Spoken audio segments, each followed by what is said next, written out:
Hi అండి. మన బంధువులు చాలా తెలివైన వాళ్ళు తెలుసా? వాళ్ళ ఇంట్లో ఏదైనా ఫంక్షన్ చేసుకుంటే ఇట్టే మనల్ని మర్చిపోతారు. మన అక్కకో, మన తమ్ముడికో, మన పిన్నికో, మన బాబాయ్‌కో చెప్తారు. మనల్ని అయితే వదిలేస్తారు.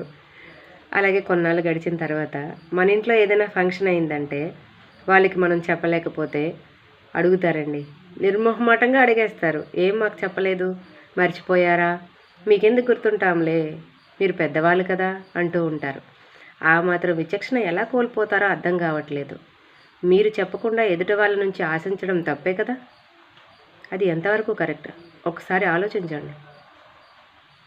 నోరుంది కదా అని గతాన్ని మర్చిపోయి మాట్లాడకండి. ఎదుటి వాళ్ళు సైలెంట్గా ఉన్నారు అంటే సమాధానం చెప్పడం చేతకాక కాదు. ఎందుకులే ప్రతిదానికి గొడవ ఎందుకు అని కొంతమంది తలదించుకొని వెళ్ళిపోతారు. తలదించుకొని వెళ్ళే ప్రతి వారు తప్పు చేసినట్టు కాదు. గుర్తుంచుకోండి.